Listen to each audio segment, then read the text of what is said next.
Picture this. You're sitting at home nursing a cuppa, watching Good Morning Britain, probably wondering why you're torturing yourself this early in the morning.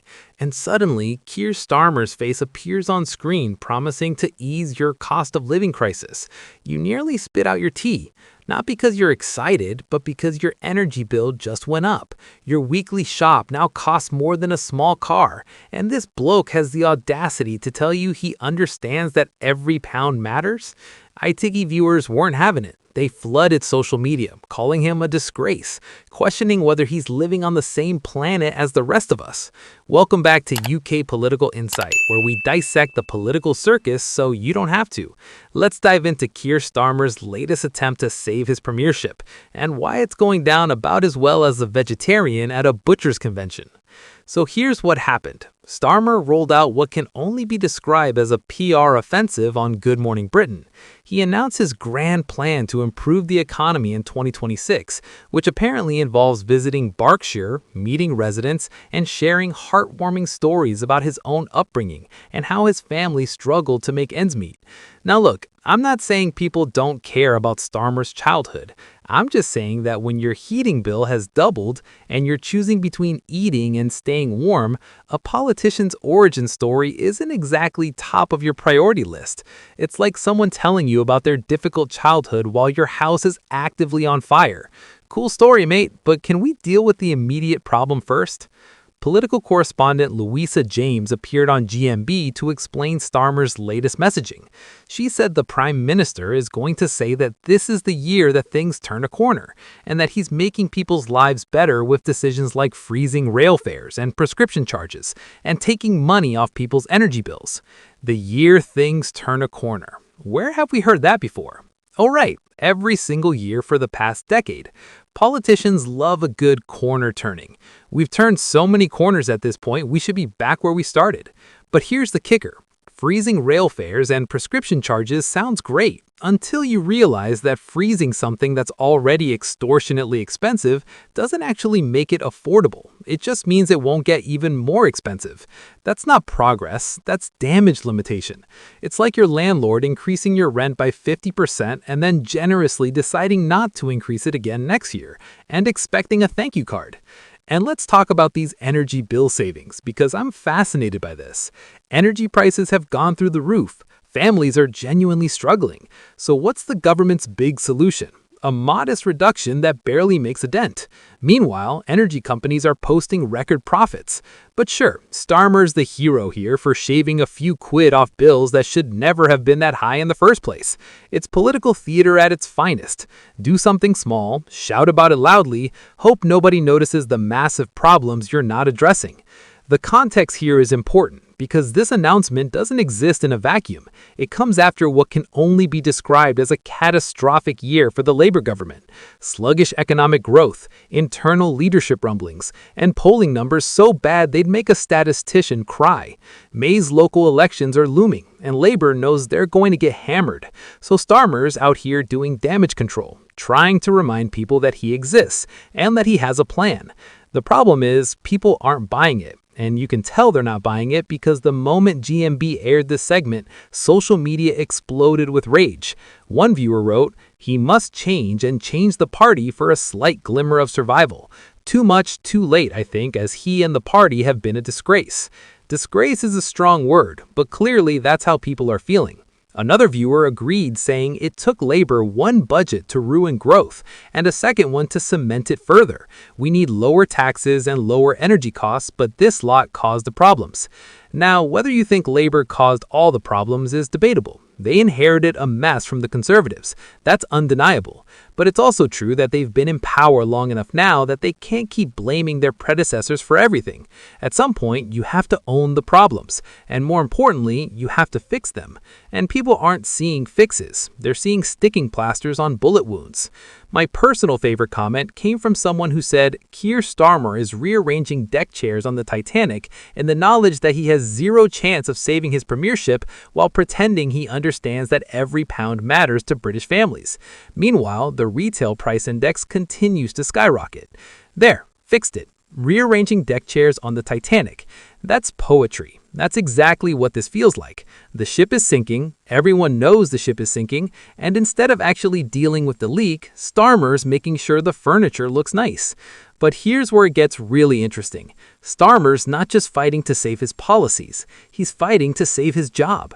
There have been rumblings, whispers, quiet conversations in Westminster corridors about whether Labour needs a leadership change.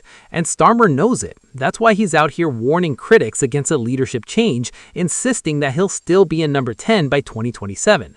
He told the BBC that frequent leadership changes are not in the national interest, and that constant chopping and changing under the previous Tory government had been utter chaos, which is fair. The Conservatives went through prime ministers like I go through biscuits during a stressful week.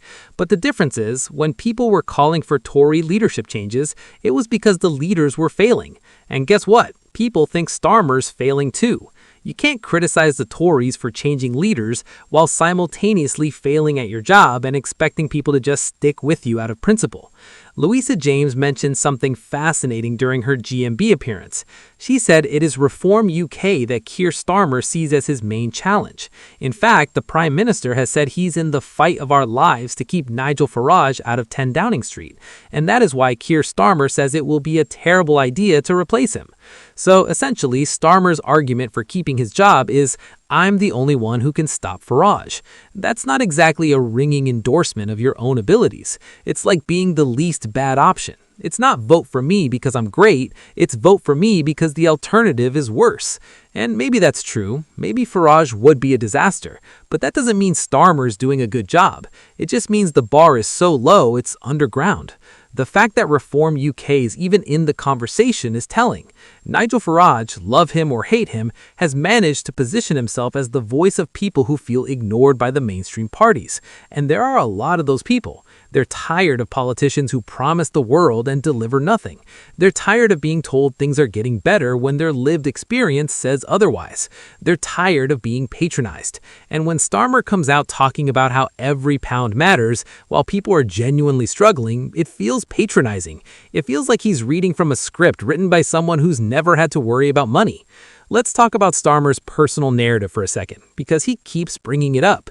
He talks about his upbringing, about his family struggling to make ends meet, about understanding what it's like to count every pound. And I'm sure that's true. I'm sure he did grow up in difficult circumstances. But here's the thing, that was decades ago. Since then, Starmer has had a successful career as a barrister. He's been director of public prosecutions. He's a wealthy man.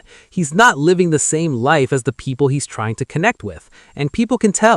It's the classic politician move. Appeal to your humble roots to seem relatable while ignoring the fact that your current reality is completely different. It's not authentic, it's calculated, and people see through it.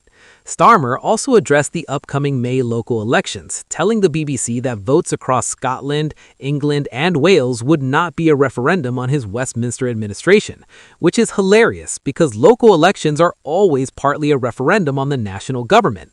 That's just how it works. People use local elections to send a message to Westminster, and the message Labour is about to receive in May is, you're failing. Starmer said they'll fight for every vote and take nothing for granted, which is the kind of thing politicians say when they know they're about to get destroyed. It's damage control. It's lowering expectations so that when the results are bad, they can say, well, we knew it would be tough. The Prime Minister also said he would rise above the criticism and focus on making a material difference to people's lives. Rise above the criticism. Translation, I'm going to ignore everyone telling me I'm doing a bad job and keep doing what I'm doing. That's not leadership, that's stubbornness. There's a difference between having conviction and being delusional. If your policies aren't working, if people are angry, if your own backbenchers are questioning your leadership, maybe, just maybe, it's time to listen rather than rising above it all. Here's the fundamental problem. The cost of living crisis is real. People are struggling. Energy bills are high, food prices are high, rent is high, wages aren't keeping up. That's the reality. And when a politician stands up and says, I understand, I'm going to fix it, people want to believe them. They want solutions. But what they're getting from Starmer is rhetoric. They're getting vague promises about corners being turned and years of positive change ahead. They're not getting concrete actions that make an immediate difference. And in the meantime, life gets harder. The comparison to the Titanic that one viewer made is apt. The ship is sinking, and instead of addressing the fundamental problems, the government is making small adjustments and calling them victories. Freezing rail fares doesn't fix the fact that public transport is underfunded and unreliable. Slightly reducing energy bills doesn't address why they got so high in the first place. These are band-aid solutions to systemic problems. And people aren't stupid. They can see the difference between real change and political spin. What's also interesting is how this plays into the broader narrative about modern politics. There's a growing sense that politicians from all parties are out of touch, that they don't understand or don't care about ordinary people's lives. And when Starmer comes out talking about how he gets it because of his childhood decades ago, while offering minimal actual help, it reinforces that narrative. It feels patronizing. It feels like he's reading from a script written by someone who's never had to worry about money. And let's address the elephant in the room. Labor came into power promising to be different from the Conservatives. They promised competence. They promised change. They promised to put working people